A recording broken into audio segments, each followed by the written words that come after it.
one of the things that is a personal interest of mine that stands out from the general background of the psychedelic experience is the way that it throws light on language.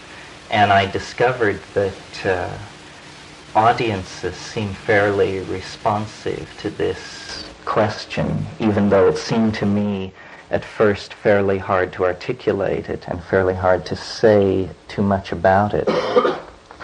So tonight, to indulge myself and anybody else who has a particular interest in this aspect of it, I want to say more about it and maybe talk for 40 minutes or so and then take questions. And I think it's by talking, it's perhaps a tautology to think that by talking about a linguistic phenomenon or a linguistic problem, you can illuminate it. But I'm interested in how it strikes other people and the kind of dialogue that can be generated by talking about it. First of all, to background what I'm saying a little bit, I recently ran across a very interesting analogy or metaphor that seemed useful to me, which was, it was a historical analogy saying that when civilizations come into crisis, they inevitably, one of their strategies for survival is to cast back to an earlier period of time, an earlier cultural ideal, and then to try to exemplify its values.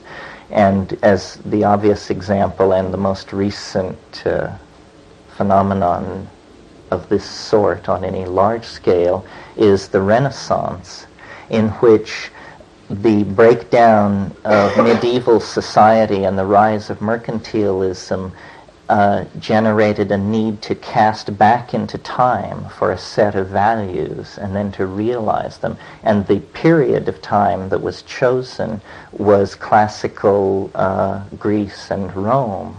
And so painting, sculpture, poetry reflected an effort to recapture classical values. What I think is happening in the present, and by the present I mean the whole 20th century, is a similar thing, a similar culture crisis, but on a much grander and more global and more threatening scale, and a casting back for a previous cultural model that whose ideals, if we could realize them, would save our own civilization. The same idea that the Renaissance had about classical Greece. But strangely, the period that we have decided, that we have fastened on, without ever making a conscious decision, but as a reflection of decisions made in the mass psyche of the species, the period that we have settled on is the archaic period, which precedes human history. And so Cubism and the things that were done for literature by Joyce and Pound, and the glorification of barbarism and the recovery of the unconscious, first the sexual nature of the unconscious through Freud, later the mass archetypal structure through Jung. In other words, the great movements of the 20th century, even Marxism, can be seen as efforts to recapture prehistoric sacral values. And this process has been going on for 50 years or so, different adumbrations of it at different times. And now, and for the past 10 years or so, the theme of shamanism, the rediscovery of Paleolithic religion, and the rise of the use of hallucinogenic drugs, which were the driving force of Paleolithic religion, has come into the fore. Well, okay, holding that in your mind for a moment, recall Marshall McLuhan's idea that technologies for conveying information shift ratios in the mass psyche and the way that it relates to the world. And he was famous for predicting what he called electronic feudalism. He said that the television screen was more like a page of manuscript than a page of print, and that as the linearity and uniformity and rational assumptions of grammar were transcended in the conveying of information, to be replaced by electronic gestalts that were looked at rather than read, that the ratios between the senses would shift, and that this would have profound effects on art and the history of ideas and this sort of thing. What is happening is that a kind of super McLuhanistic phenomenon is happening, where we are collapsing not into the electronic feudalism that he discussed, but into the electronic tribalism which he discussed. And it is shifting our sensory ratios away from the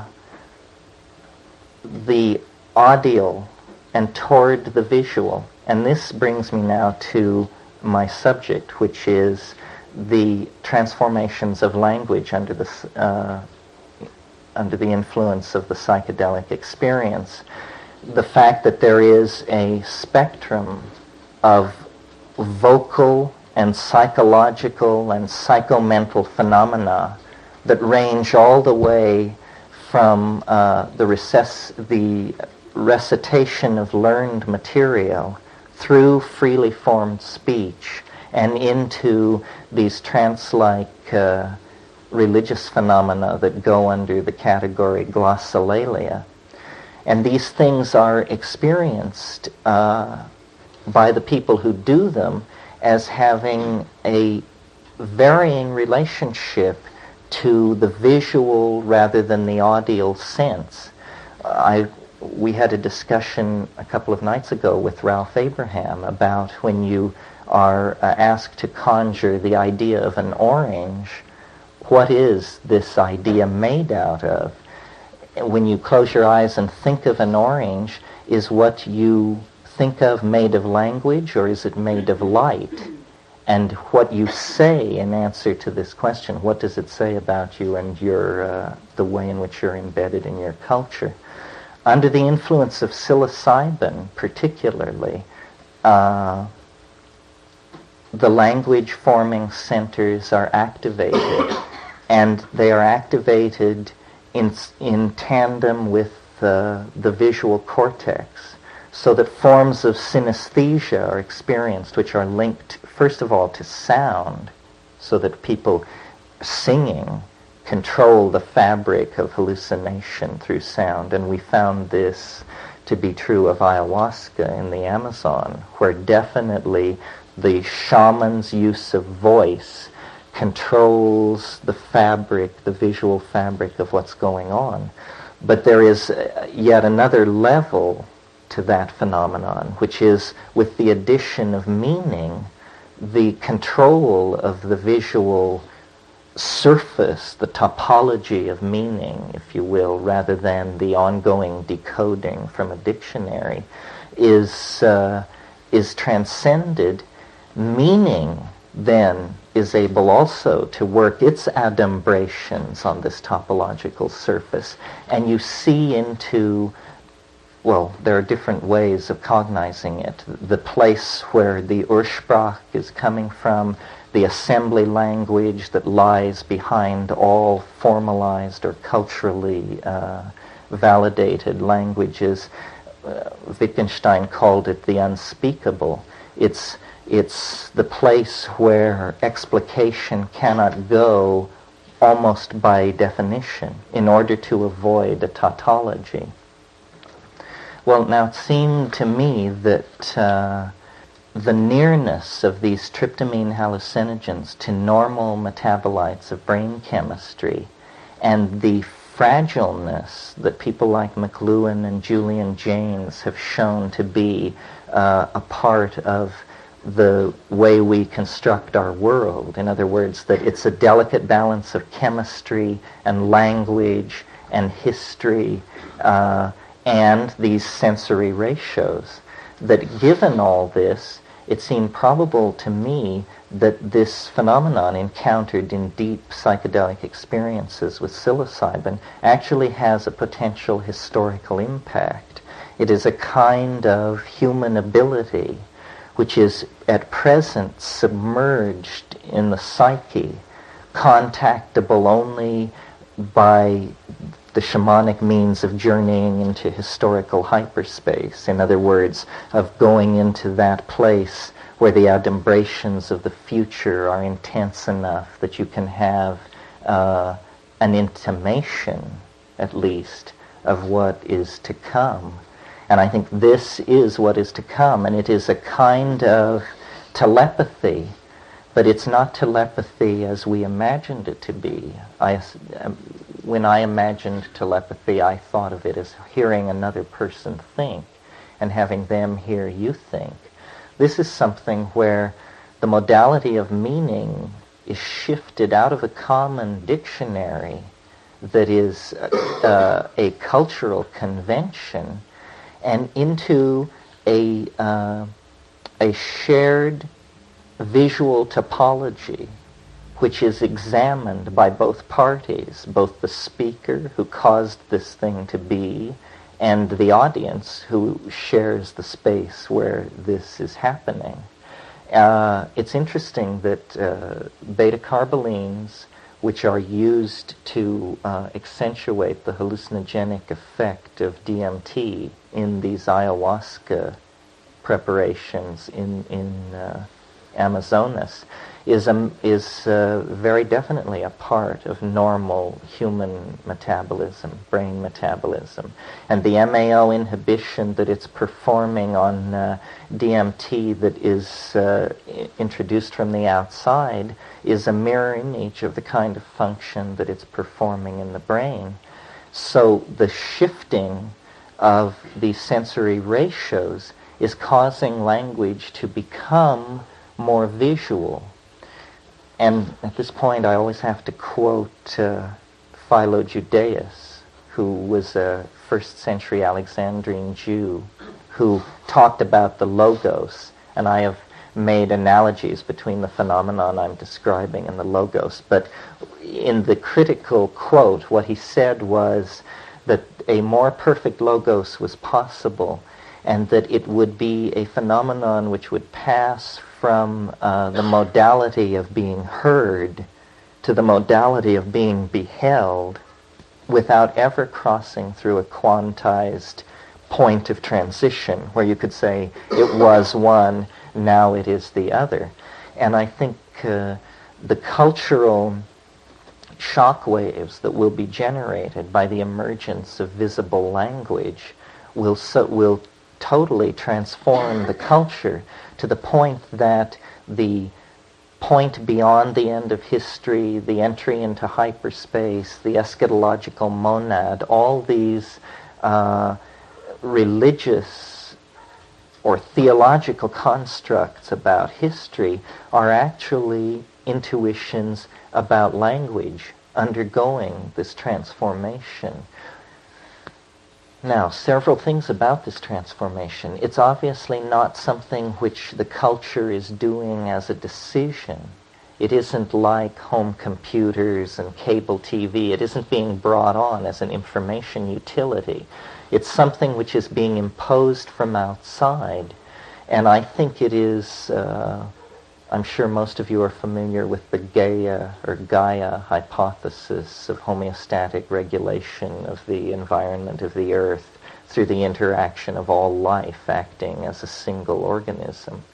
Well, it obviously regulates trigger species such as we are part of this homeostatic method of regulation.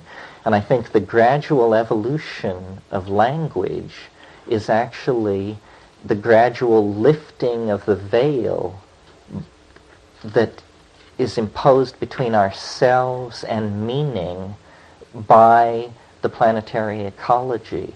In other words, the forward thrust of history is actually regulated by the ecology, and it is regulated through control of the evolution of language, because what you cannot think, you cannot do, and where you cannot imagine, you cannot steer your culture and go.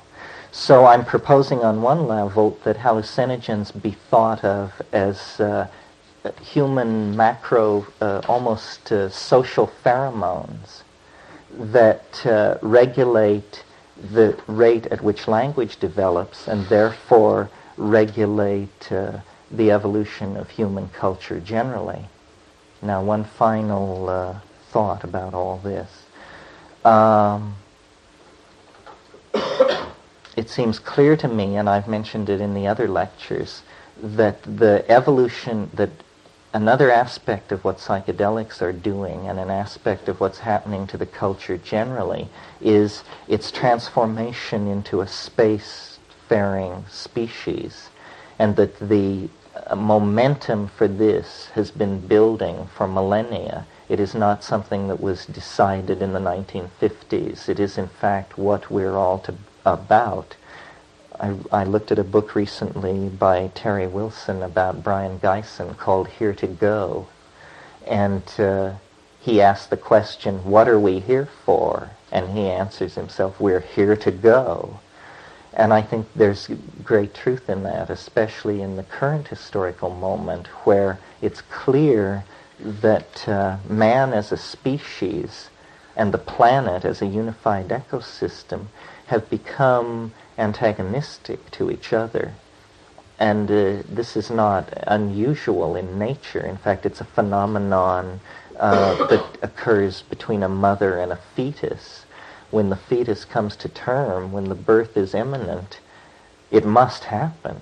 Otherwise, the survival of both parties is threatened, even though the birth trauma for the mother and the child represents one of the major crises that they will face in their sojourn in existence. Nevertheless, it is inevitable and necessary, and if it comes off correctly, why, it's to the good of everyone. Where psychedelics comes together with that is that it is going to require a transformation of human language and understanding to stop the momentum of the historical process, to halt nuclear proliferation, germ warfare, infantile 19th century politics, all these things. It cannot be accomplished through a frontal assault upon it by political means. And the I Ching says, you never confront evil directly, because when it is named, it sharpens its weapons and it learns to defend itself. So what is called for is this sideways attack through hyperspace. God forbid, I think it was Tim Leary who said we should become ecological secret agents. Is that what I'm concluding? Maybe. Anyway, the transformation of language is, I think, the signal that this nostalgia for the archaic world is coming to a head, and that this is its culmination. This is the peculiar thing that we all sense is coming, that we can't quite imagine, that is synthetic yet natural, that is obvious yet hidden. And the interesting thing about it is that it emerges from an inner personal frontier. In other words, you're not going to hear this on the evening news. The president is not going to explain it to you. The Secretary General of the UN isn't going to explain it to you. You are only going to advance into understanding this phenomena to the degree that you apply yourself to your being, to attention to being, to reflection on reflection, to attention on attention. And then it will become clear. And because it is a gradient of evolution. It doesn't come with the force of a revelation. It is something which is drawn out, almost in the same way that we move forward into time. This thing is drawn out. In fact, you could almost say that the act of history, or the fact of history, is a macro phenomenon that arises out of the microphysical fact of millions of people evolving their language. That is what causes the moving wavefront of historical becoming. So transformation of language through psychedelic drugs is a central factor of the evolution of the social matrix of the rest of the century.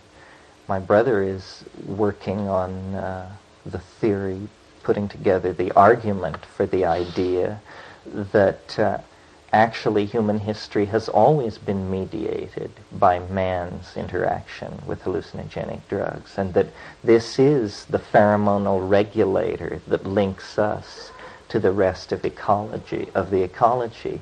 And it's simply accidents of botany and alkaloid distribution and historiography that allowed a culture to arise in Europe, which was an area confined geographically and poor in psychedelic plants, so that the mystery was confined to places like Eleusis and peripheral cults like possibly the mushroom berserkers or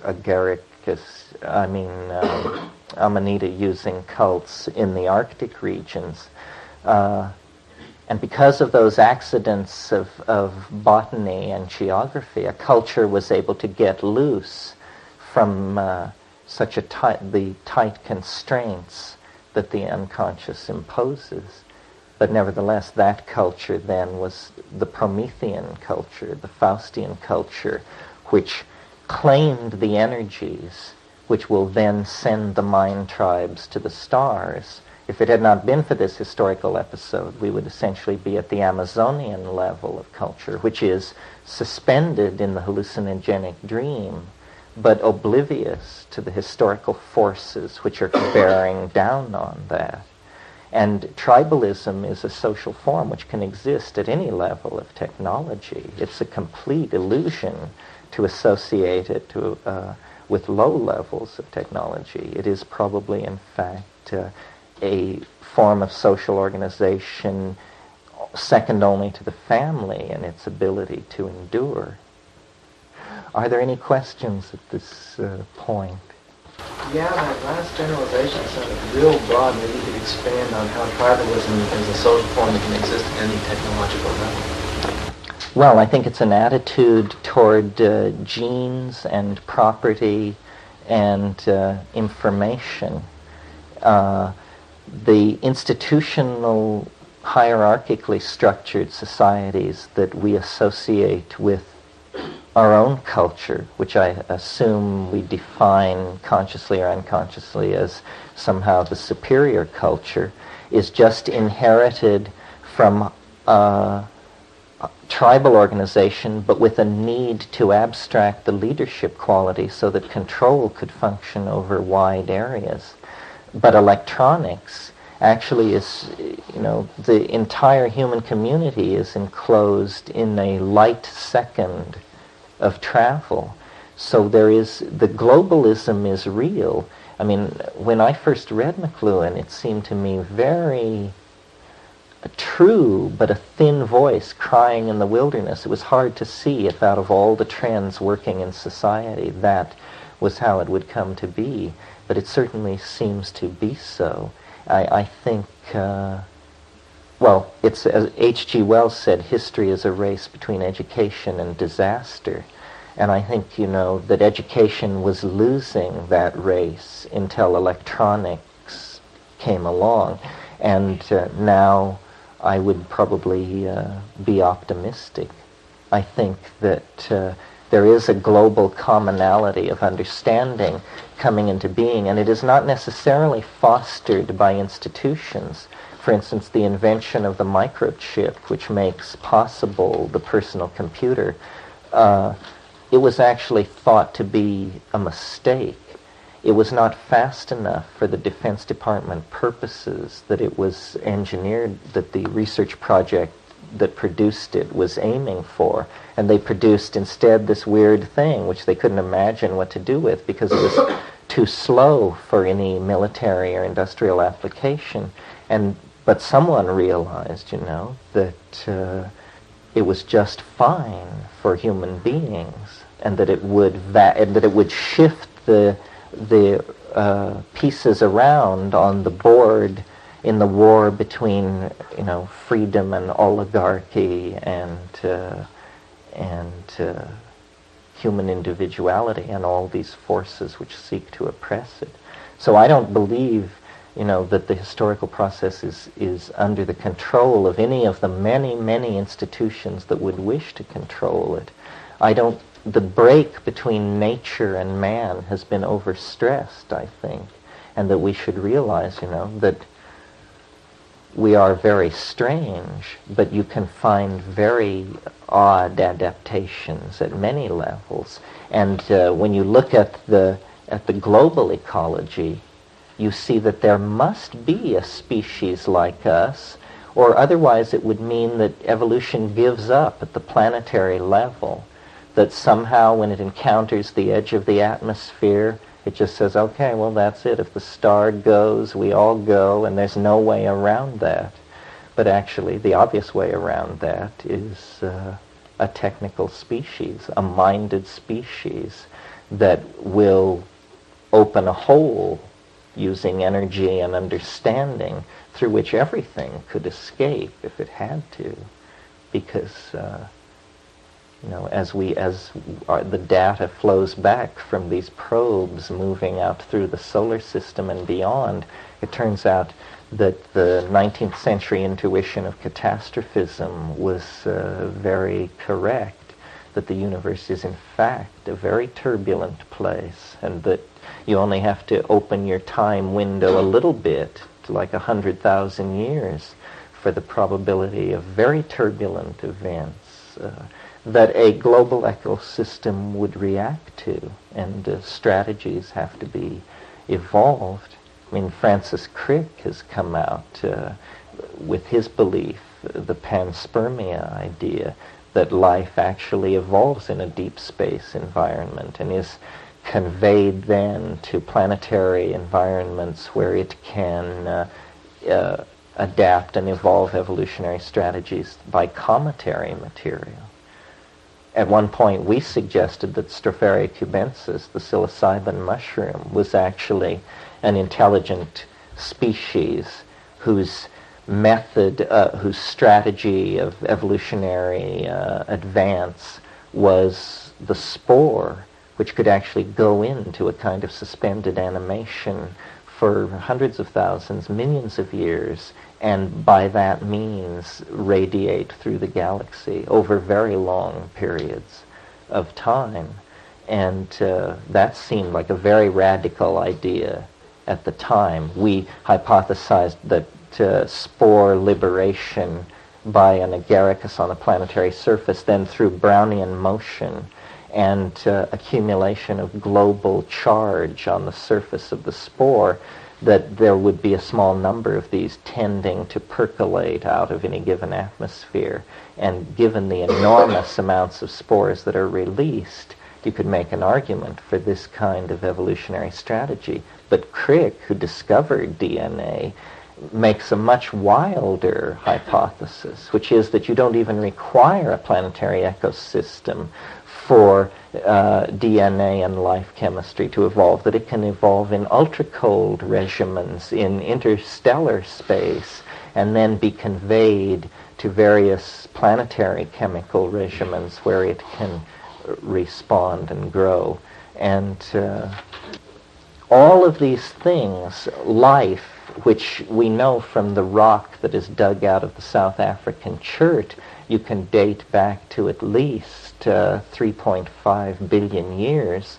That's longer than the life of 40% of the stars in the universe. So life is not an ephemeral process in an entropic universe. Life is a process that has a duration that exceeds that of star life. And life's strategy for running against the second law of thermodynamics and expanding and conserving ordered structure over vast periods of time is a strategy of encoding information and retaining it. In other words, languages. And these languages, which are abstract systems of notation that can be laid onto nucleotides or coconuts or scratches on clay or whatever, allow the conserving of complexity. And the cross into visible language that I see as the culmination of human historical culture is a similar advance into this information self-expression of the magnitude similar to the generation of epigenetic information. In other words, the first writing, the first notation, that represented a break with genetic information that allowed then culture and memory and self-reflection. Visible language will allow a similar forward thrust deeper into human becoming, but it is also part of the phenomenon of leaving the planet and being anticipated now in these psychedelic drug states, because as we continue to insist on exploring the archaic through drugs and music and archaeology and the whole thrust of 20th century self-explication, I think we're going to find that this was the basis of the Ur-shamanism. This is what magic is. It's being able to speak in a voice which makes things happen, being able to speak in a voice which causes facts to be beheld by groups of people in a way that has been purged from profane language, for us relegated to poetry and that sort of thing.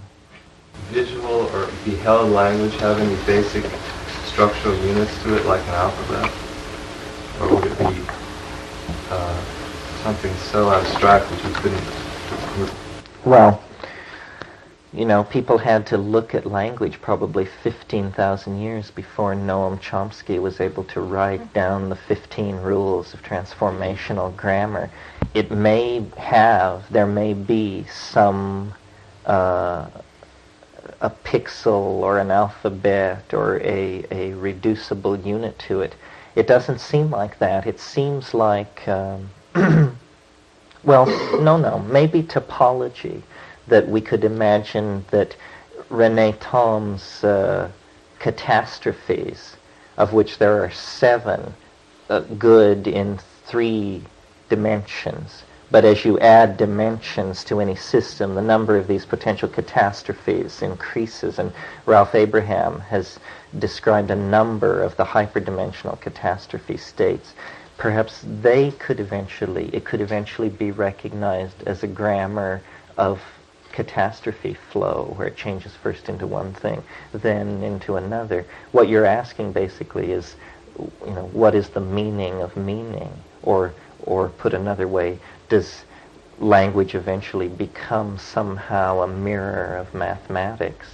And I don't know, it would take a lot more analysis than I have done. I think describing this stuff is at the level of sailing up jungle rivers and sticking to the broad rivers and noting that, at 3 p.m. you passed a river mouth flowing in. It was 1.5 miles wide, and you don't know where it was coming from or how many 1,000 square miles it was draining, and you just put a note on your map to return someday and ascend it. In other words, there's this archaic area of the mind. It's going to take a long time to explicate it. By the time we have assimilated our recontact with the archaic, there will be colonies on Alpha Centauri. There will be thinking machines. There will be trans-dimensional vehicles and out-of-body consciousness via electronics. All these things will arise out of our grappling with an understanding of this shift in the sensory ratios that will essentially return modern man to the age of miracles. And though we won't put it that way, but we will privately experience it that way. I mean, that's what psychedelic drugs are. We don't put it that way, but we all who have been through it, privately experience it as a miracle. Information yet is coming into your brain, or whatever. Many people talk about this. I'm just wondering if you'd share your thoughts on that division or any hypotheses, whether you feel that that's accurate, not accurate.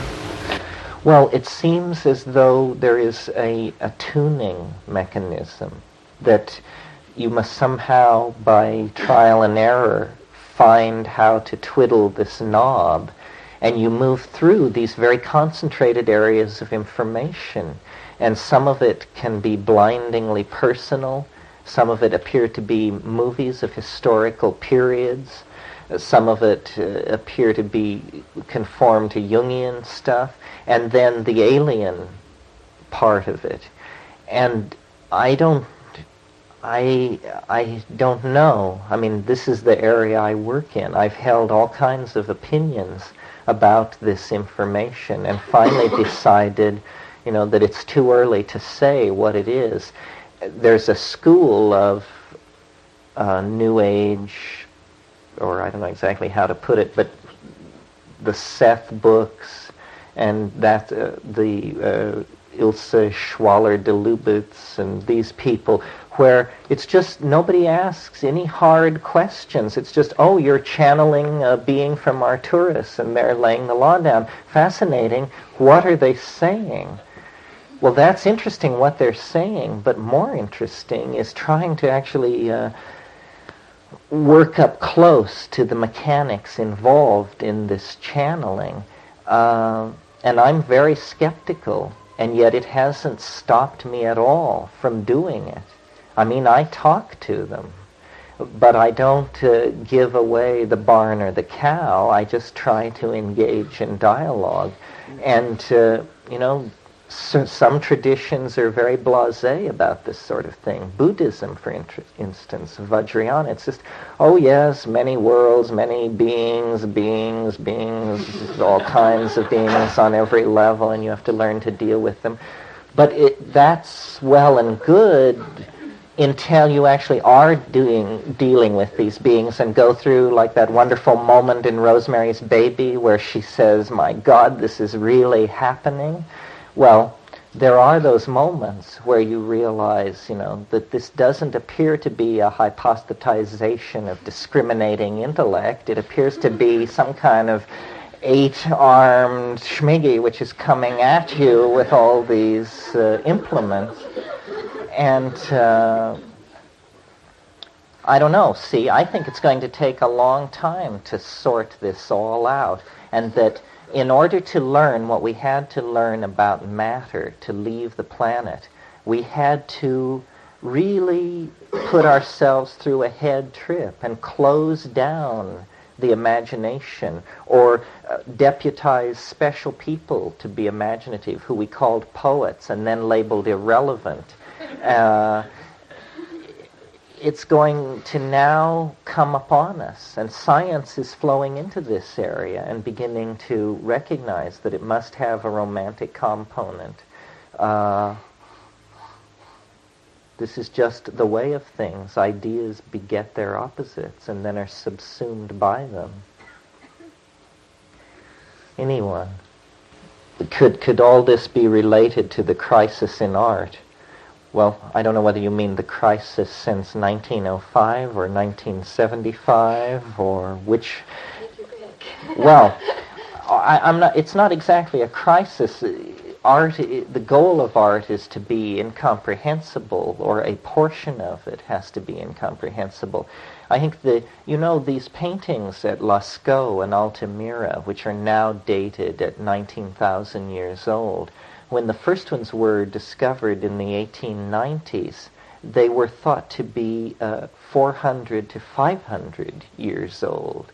And as it dawned on people what this was, and this was like 1905 to 1925, it the abyss of time and history that opened up for people who were sensitive to it, the realization that, my God, people have been feeling what I've been feeling, thinking what I've been feeling for at least 20,000 years. And this impacted on Picasso, it impacted on Miro, it impacted on Klee, it impacted on Marcel Duchamp, all of these people, and much of the bad boy antics of modern art is actually, it's when you bring a primitive home to dinner. When the 19th century Academy brings home a savage from the South Sea Island, Jarry with the cast of his penis, Marcel Duchamp insisting on wearing a toilet thing around his neck at certain formal occasions. They were, and for instance, in the current punk phenomenon of body painting, they would be perfectly at home in the mountains of New Guinea. People love to paint themselves. This was very big before the last ice age. And, if you believe heavy metal sets fashion, it looks like it's going to be very big in the next century. But a more serious answer to your question is, I think that the crisis is not, it depends, it's a crisis, it's an opportunity. What it is that art is becoming eschatological. From Duccio on, from the close of the medieval period on, art was conceived of a series of self-transcending styles, moving toward various goals, which usually derive from the philosophy of the time, beginning, so that realism or mannerism, these various tendencies would be pursued.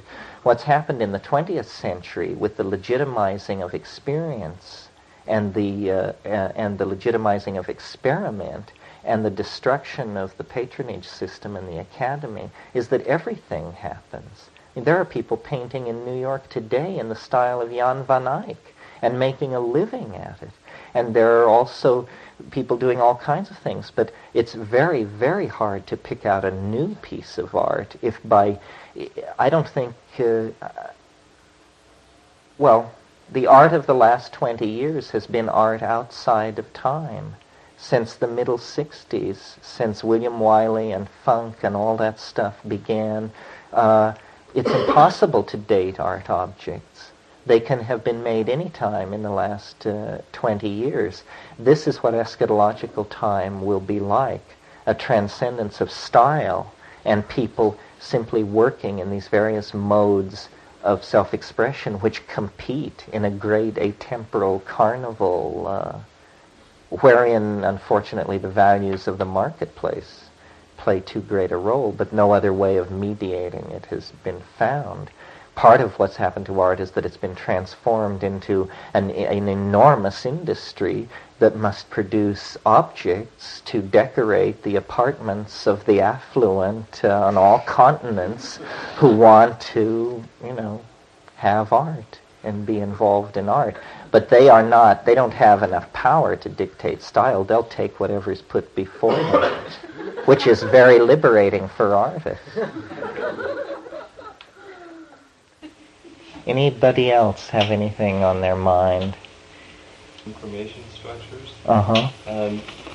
But you could also think of personality structure, that with which the witness consciousness identifies with, as an information structure too. Where do you draw the line between language that is beheld as something other and language that is, or that those information structures which are part of the identity experience? Well, you're asking what is the difference between self and other? Yeah. Well, in terms of language. What you're asking is, how do you know you're not talking to yourself? Yeah. Uh-huh. Well, that's a very tricky question. I'm surprised that in 3,000 years of philosophizing, somebody hasn't figured out a nifty way to always tell this. It would make a marvelous short story, some little litmus test that you could perform. Pretty much you have to go on intuition. Of course, what you always say is, I can't possibly know what I'm being told, therefore it isn't myself. But that's a very naive view of the psyche. On the other hand, when that reaches excruciating proportions, there's a tendency to abandon sophistication and just believe in it anyway. But this thing about the shifting boundary between self and other is very tricky. When I first smoked DMT, for instance, I mean, I saw an absolute break between self and alien. I mean, I was myself and they were the aliens. But then, over years of working out with it and seeing how it comes on with psilocybin, where instead of forming up over 40 seconds or so, it comes together over half an hour or 40 minutes, and you have to breathe and you have to ease it in. Then you see how, it is a kind of thing which emerges out of myself. It's like I pull a psychic plug and the opaque ink drains away, and there's this marvelous coral-like organism which I didn't think was a part of me, but perhaps all through life and death we keep discovering new organs capable of amazing things that we didn't know we had. And but I don't know. I mean, I don't think you can ask a single person to know. I think this is the question that shamanism deals with. And not all, it's a mystery. It's a mystery. Not only is the other the self, but is the other God? Is the other the species mind of the planet? Is the other a genus loci, a kind of God, but a local force of some sort? I mean, these are wonderful questions to entertain when they have immediacy. I mean, this is what people did before history. Religion was their job, and they worked at it very hard. But I'm not sure there are ever answers. More and more recently, I've always known this on some level. I think about when I was about 16 or so, I realized it and briefly pursued it and never returned to it. But I think that Taoism, if I had to pick an ontological vision that was compatible with what I think these drugs are about and with what I think is trying to happen, I would pick Taoism for the following reasons. It's the only mystical tradition I know of, possibly with the exception of shamanism, but shamanism doesn't really reflect on this. It's the only mystical tradition I know of that is not anti-scientific. It has no hostility to science. It is highly experimental. It's about compounding drugs with fungi and minerals and doing strange things on the side of fog-swept mountains and looking into your head and looking into your head and looking into your head and trying to refine description. And it is open-ended. And it is it is ecologically sensitive. It is sensitive to it is not at all antagonistic to drugs. In fact, on the subject of drugs, it's extremely straightforward and practical. Its stated goal is to compound the ninefold elixir of immortality. And then how you do this, various methods came and went through the ages. But its stress on technique, its stress on analysis, its stress on contemplation without method. In fact, its general antagonism toward method. All these things endear it to me a lot, and I think it's very compatible with the shamanic stance. In fact, we cannot, we are modern people, and even if you think of yourself as a practicing shaman, I don't think of myself that way. I think of myself as a shamanologist. But even if you think of yourself as a practicing shaman, you have to weld it to later traditions that answer more sophisticated questions that were posed later in historical time. And Taoism would be an excellent vehicle for that, I think. Yeah. Yes, in Hindu mythology, there is reference to a state being dissolved into the absolute, or being one without a second. not defined by any past historical reference. Is that in any way coincident with what you're talking about? Yeah, I think it is. This one without a second caused me to think of Plotinus. One of his definitions of the mystical experience was he called it the flight of the alone to the alone, which mathematically adds up to the one without a second. As far as this end of history that seems to be appointed for history by Western religion, yes, it is like dissolution, the dissolution of the cosmos that goes on in Hindu cosmology. Hindu cosmology is a set of nested cycles, similar in structure to the set of nested cycles that I proposed for time in the invisible landscape. And I think we're running into one of those compression points, that everything that has been going on this planet for the last billion years has been a series of telescoping processes of ever accelerating intensity, connectivity, and momentum, leading finally to the generation of consciousness. A moment after that, historical civilization. A moment after that, modern science. And a moment after that, starflight. And it is just, a 10,000-year rush from monkeyhood to starflight. A geological moment, but historically a grand opera that has everybody on the edge of their seat, because if the ball is fumbled, that's all she wrote. And there's nothing that says that we must succeed, or at least we cannot assume that there's something which says that we must succeed. Even if we are the chosen target species of Gaia, Gaia may not have all fingers on the button.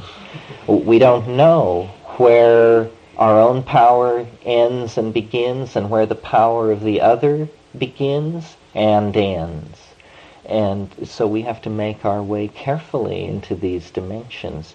Shamanism is thousands of years of accumulated information on how to navigate in these spaces. If we are becoming a shamanic society through the metaphor of spaceflight, we are going to have to recover this information, and there'll be some chills and spills along the way, I'm sure. Yeah. Yeah, Terence, I had a question. In the traditional use of substances that you've described, there's ritual around it. And there's also intention generally from the shaman around healing and focus around hunting, real earthly kind of pursuits around survival. And that seems to ground the experience in many ways, or provide a focus for it. When we do it by ourselves, sans ritual, sans this kind of language, sans this kind of training, we're prey to the whole deceptions of the mind. Right. And so my question to you is, what sort of critical inquiry do you personally use, or what kind of critical language do you personally use with these forms in front of you? How do you know guard against self-deception?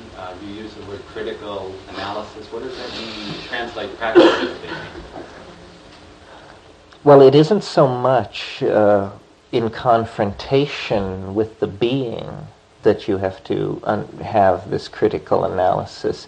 In confrontation with the being, you act from the heart and in the moment, but it's later. It's what do we think about these things as we sit here now, relatively unstoned. And your question raises all kinds of issues. I said I didn't think anyone was a shaman, or that I thought of myself as a shamanologist. This is because a shaman is educated by other shamans, inculcated, chosen out, educated, and brought along. In our society, we have to do it all by ourselves. And, I've made a comparison to a man walking along the beach and coming upon a fully rigged sailboat. how likely, comparing the sailboat to the psychedelic drug, how likely is it that this man can learn to sail without killing himself? Where, it is no great matter to learn to sail if you learn from a sailor. So this is the first barrier that's posed for us, or was posed, I think, in the 60s, when there were a lot of casualties to psychedelics because it was assumed that everyone should do it, and so millions of people did. And actually, there are few societies where everyone does it, and those where that is the case, or where, for instance, all men do it, are not probably the most advanced shamanisms on the planet. So it's a kind of a profession. It's almost like clergy. It's to be deputized by the society as an ecstatic for the purpose of introducing back into society the material that comes from the mystical voyage for purposes of cultural renewal. The chief thing which grounds the shaman, at least in my practical experience with them, is the curing. And Merciliade insists on this, that the primary function of the shaman is to cure, and that all these other things go toward that. We all have to cure ourselves in the sense that is contained in the notion that a psychedelic drug is a deconditioning agent. Now, I don't think a psychedelic drug is particularly a deconditioning agent if you're Witoto or Bora or Muinani or something like that, and you take it. You don't then denounce being that and leave for Lima. But in our culture, psychedelics have had this effect of triggering a very fundamental questioning of values and intensifying alienation and creating alienated subclasses. This is a symptom of the general unhealthiness of the society, that you can't be psychedelic and be 100% of this society, that certain things seem to impose themselves in your way. So I don't think that there is any easy answer to your question. What we have over shaman is our wonderful electronic information retrieval systems. And the way that works is like this. You go to the Amazon and you're dealing with a tribe, and they say, we need this certain drug plant, and the secret word for it is so-and-so, and we'll go and get it. And they do, and they know more about that drug plant than you do by a long crack. But you ask them, did they know that the people 20 miles further up the river use a different plant called something else? And you know this because you read it in a Harvard Museum botanical leaflet, which tells you that, and they are astonished. You have this weird overview which they cannot conceive of. They are fully informed in a vertical fashion about one tradition. But you, by writing to Boston, Massachusetts, and getting these leaflets and reading them, are more prepared to discuss the generalities of Amazon shamanism than most of the people you meet. And this is a great resource, not to be sneered at. There's a lot of information, and like, for instance, when you read Merciliade's Shamanism, the Archaic Techniques of Ecstasy, this is a global overview.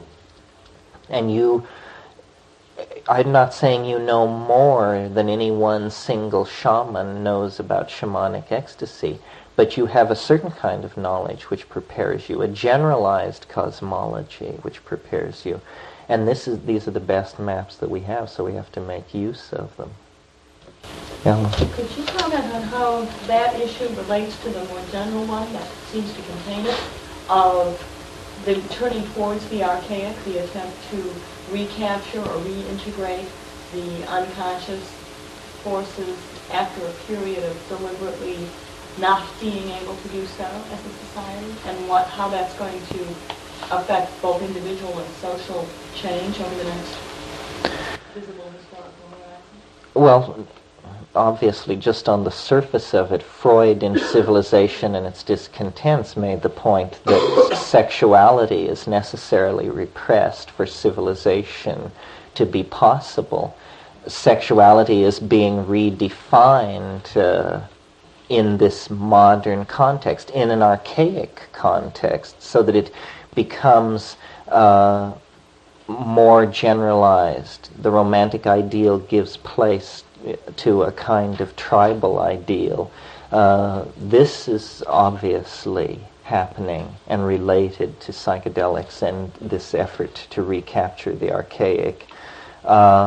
That's probably the major impact that it will have, because we have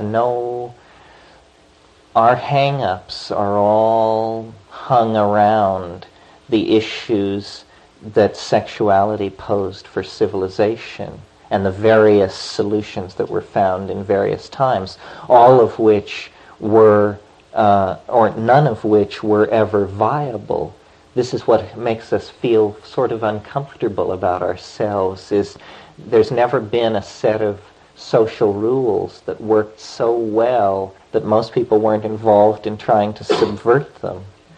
And, what does that say about us and the 10,000-year endeavor we've been involved in? But I see that giving way to a more natural order. In other words, many constraints have been placed upon us. We have accepted many constraints. We've accepted a kind of wounding. The myth of the fall is a statement about our feelings, about ourselves, that we had to go into history to recover something which had been lost, that had been ours in the beginning, but that we fumbled away. And then we had to descend into history and recover it. And it is this Edenic innocence and the adumbrations that it will create at all levels of society. Singing is a ritual act that automatically sets up its own rules and can be initiated at any time without hardly moving a muscle. We were saying during the break-up here that it's possible to imagine a form of psychoanalysis where what you would do is simply urge people and go through with them learning as much about history as possible, so that there were no blank spots, so that their amnesia about their historical position was recovered, as a way of treating neurosis, a way of actually, by locating people on the grid, by forcing them to find out who they really are in terms of all the other somebodies who have been around and all the other some places that preceded them. And I think that you can almost see that that is a recovery of the unconscious, that the history of man that you don't know is what your unconscious is made out of, just as the history of yourself that you don't know is what your personal unconscious is made out of. However, much of the history of man that you don't know can probably be found by going and reading a book on the subject. And this has a tremendous centering, a spiritual efficacy that all out of proportion to the act of studying history, which seems rather removed from everyday concerns. Anything else? Yeah, what about a development of a language of consciousness which we don't have, like Sanskrit theoretically, or Maslow was playing around with words that would scientific. Would you comment on that? Well, I think the I Ching is an effort, the most advanced effort to do something like that, but it's a language of Gestalt. And, I don't speak Japanese, but it's said of Japanese that nothing which is obvious is ever mentioned. Language is reserved for clarifying the unclear. So people are not saying, it's a hot day, isn't it, and that kind of stuff. They're reserving language.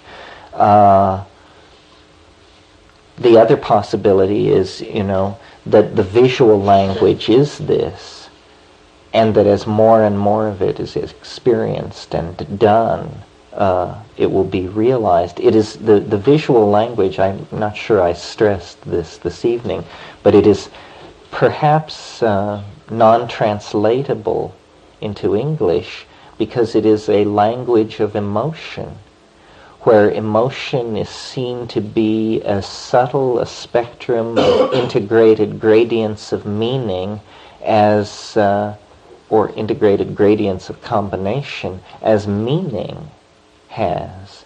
So that there isn't, love, hate, disgust, and something else, but in fact an infinitude of emotional states that can be triggered by vocal sound.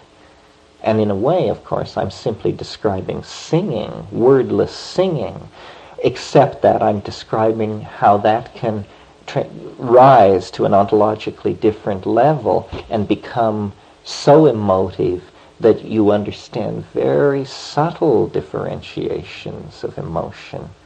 I noticed when we were in the Amazon taking ayahuasca with these people, and they would sing these 1,000-year-old songs, and you would get to the place where you had the absolute conviction that you understood, because you could stand off from your mind and say, the speed at which I'm going through emotional changes over what I'm hearing must mean that I understand what I'm hearing. Because if I didn't understand it, I would just have a certain generalized emotion about it. But it is changing my interior state so rapidly that it is like the experience of understanding. That's the only thing it can be compared to. Yeah. Could you elaborate more on the effect of the ayahuasca and in combination with strawberry cadensis that you mentioned in visible landscapes, the effect of altering the DNA, and when you mentioned the histone blocks? Yes, well, the core chemical idea in the invisible landscape, for those of you who haven't read it, is that it is possible, or it was hypothesized that it was possible to use sound to cause hallucinogenic drug molecules that were present in the nucleus of neurons, having arrived there through axioplasmic transport from the synapse, to cause them to occupy bond sites in DNA, the bond sites specifically which lie between the nucleotides, and the molecular dimensions and everything are correct for this to be possible. In fact, it's been shown in vitro that certain hallucinogens do preferentially bond into DNA, in very elegant experiments in which DNA was exposed to hallucinogenic drug molecules and then centrifuged, and shown that its specific gravity had increased by precisely the molecular weight of the drug molecule, and no other compounds were present. So there is an affinity for bonding with the DNA on the part of these drug molecules. We hypothesized that the general psychedelic experience, the common psychedelic experience, is simply these things displacing normal neurotransmitters such as serotonin at the synapse, undergoing axioplasmic transport to the nucleus, intercalating, which is the technical term for this kind of bonding, intercalating into the nuclear material there, and shifting the electron spin resonance of the generalized electron spin resonance signature of the molecule, so that millions of cells having this happen to them are amplified into a higher cortical experience, which is the hallucinogenic experience. But in answer to your question, my brother went beyond this and hypothesized that you could intervene in this process, which would normally you would expect to be quenched in 4 to 6 hours, whatever the duration of the psychedelic drug was, that it would be possible to intervene in this process with vocally generated sound generated in such a way that of these millions of molecules in these bond states, a very few of them would be oriented in space toward the incoming wavefront of sound in such a way that they would be canceled, that they would undergo the kind of harmonic canceling that happens when you sound a note on the cello and then quench the string of sound and you hear the overtones above, in octaves above and below it.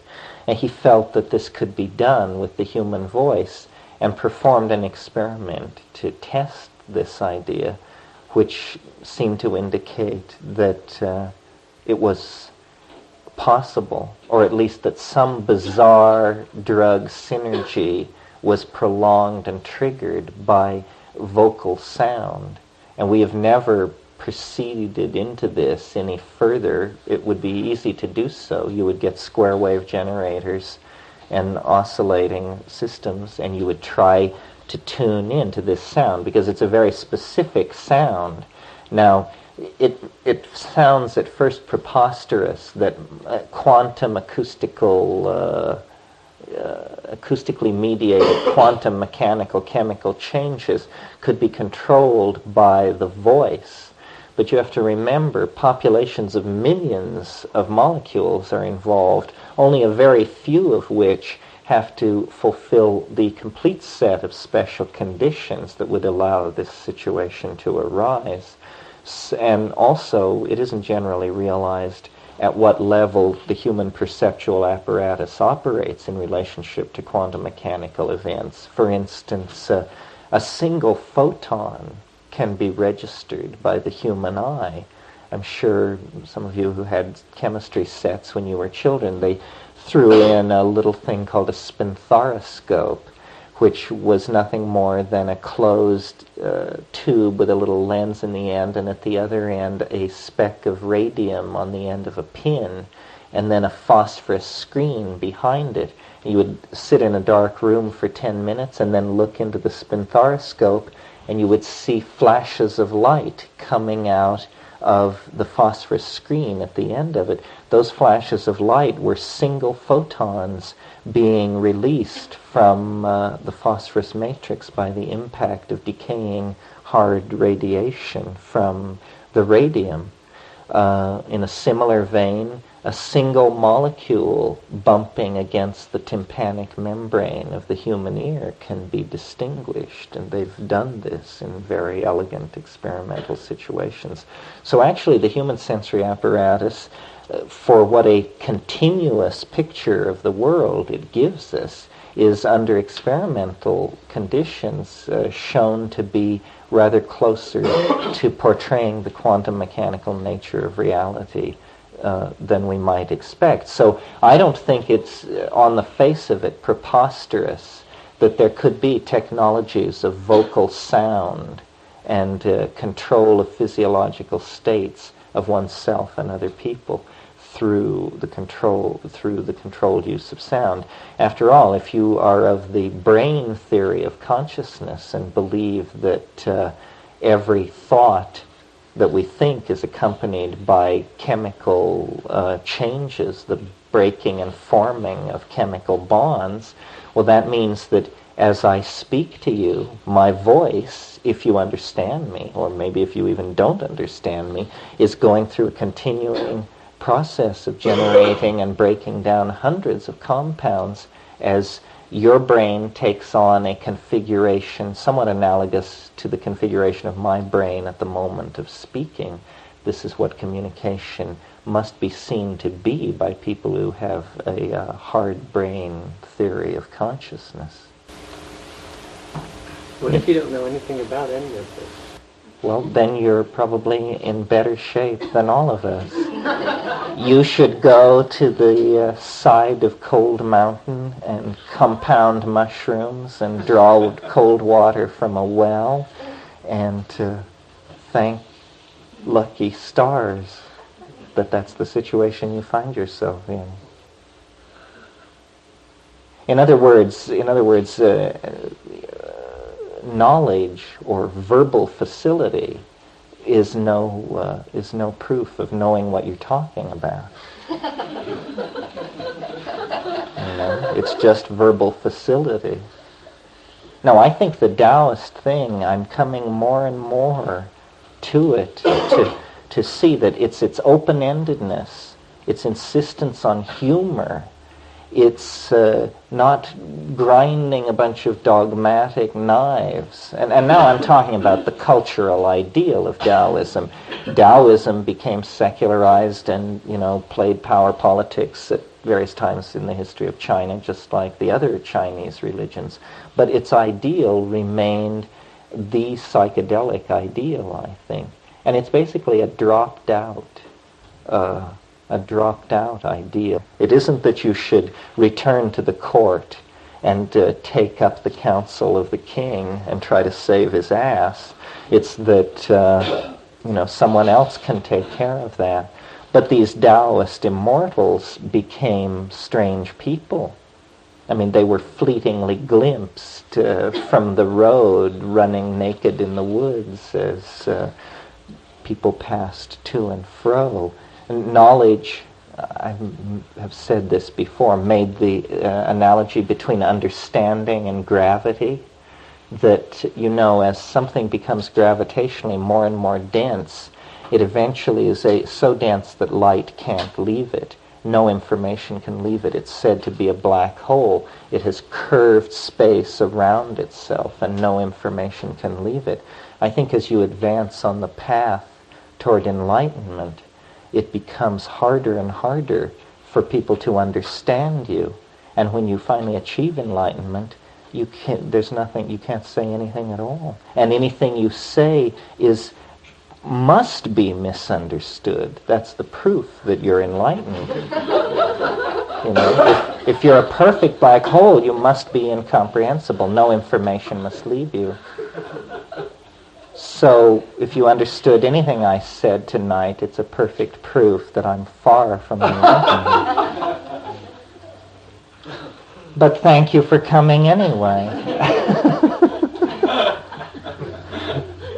Maybe on that note we should knock off. Is anyone burning? Good, then let's knock off.